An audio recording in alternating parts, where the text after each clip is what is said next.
मिनश्शैतानिर्रजीम बिस्मिल्लाहिर्रहमानिर्रहीम। मैं डॉक्टर अकमल अजीज मिर्ज़ा, अकमल अजीज मिर्ज़ा के नाम से मेरा यूट्यूब पे एक चैनल है। काइंडली आप उसको सब्सक्राइब करके आगे दोस्तों में भी शेयर कर दें।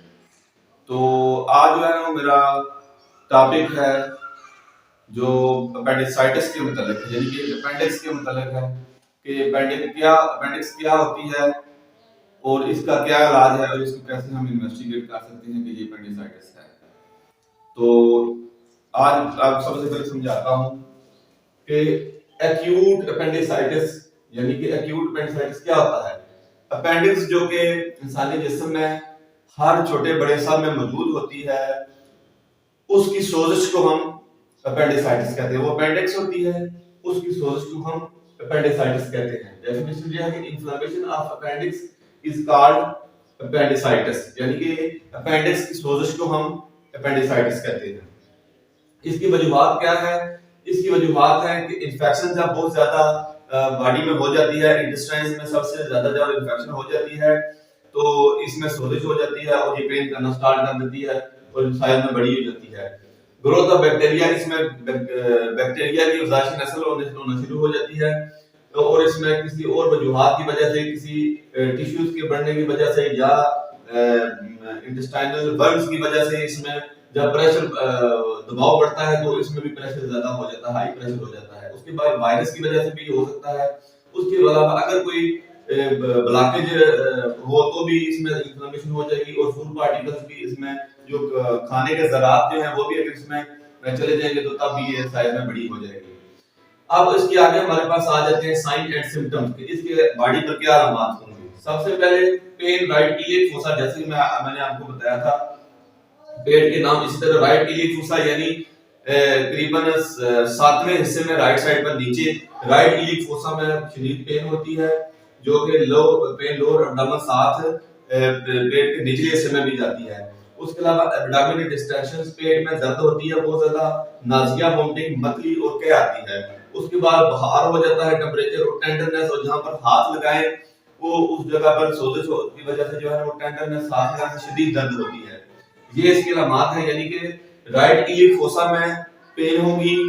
उसके बाद जो कि पेट के निचले हिस्से में भी जा सकती है। उसके बाद पूरे पेट में दर्द होगी। उसके अलावा मतली और क्या आएगी, साथ बुखार होगा और साथ जो है टेंडरनेस होगी। उसके बाद हम इन्वेस्टिगेशन कैसे कर सकते हैं? इन्वेस्टिगेशन के लिए हम ब्लड सीपी कर सकते हैं, जिसमें हमने देखना है कि डब्ल्यूबीसी कितने हैं। ये आमतौर पर 4000 से 11000 तक नॉर्मल होते हैं।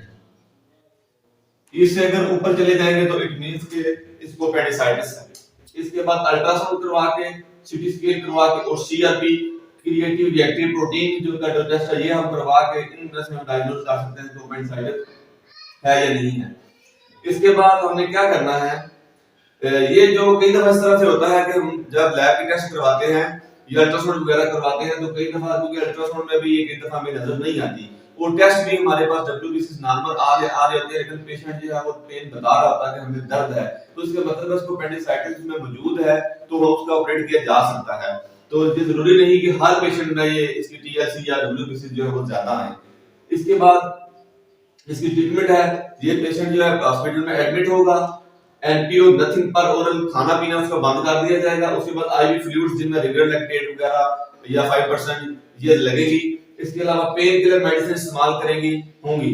और पेन का आपने अगर किसी आप रूरल एरिया में है तो आपने ये ध्यान करना है कि अगर अपेंडिसाइटिस का पेन ज्यादा शदीद है तो आपने उसको फौरी तौर पर नहीं रोकना, क्योंकि अगर आप रोक देंगे तो जब जो सर्जन के पास जाएगा केस तो उसको पता नहीं चलेगा कि पेशेंट को पेन है या नहीं है। आपने हल्की फुल्की एंटीबायोटिक्स पेन किलर दे के उसको चेक कर लेना है कि ये आया कि इससे इसको फाका हो रहा है कि नहीं। अगर उससे फाका हो रहा है एंटीबायोटिक से तो वो बेहतर हो जाएगा, उसको पेन किलर की जरूरत नहीं पड़ेगी। लेकिन अगर आप बार बार उसको हाईली नार्कोटिक्स और एंटीबायोटिक्स देंगे, पेन किलर देंगे तो उसका दर्द जो है वो साइलेंट हो जाएगा, तो वो जो है परफोरेशन हो जाएगी अपेंडिसाइटिस की और अपेंडिक्स के फटने के चांस होंगे।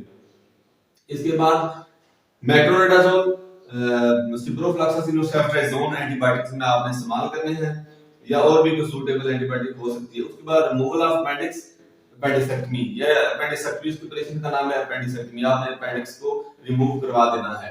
ये आपको आसान अल्फाज में बताऊं कि अपेंडिक्स एक ऐसी बीमारी है, अपेंडिक्स ऐसी चीज है जो कि हर उम्र के इंसान में, छोटे बड़े हर में है, ये मौजूद होती है। तो इसका सबसे पहले मैंने आपको बताया कि इसकी जब सोजिश हो जाती है तो उसको हम अपेंडिसाइटिस कहते हैं। इसमें सोजिश की वजह खुराक के ज़रात में चले जाए तो भी हो सकता है, कुछ टिश्यूज वगैरह बड़े हो जाए साइज में, उनके दबाव की वजह से भी हो सकता है, इंटेस्टाइनल वर्म की वजह से इसमें स्वेलिंग हो सकती है।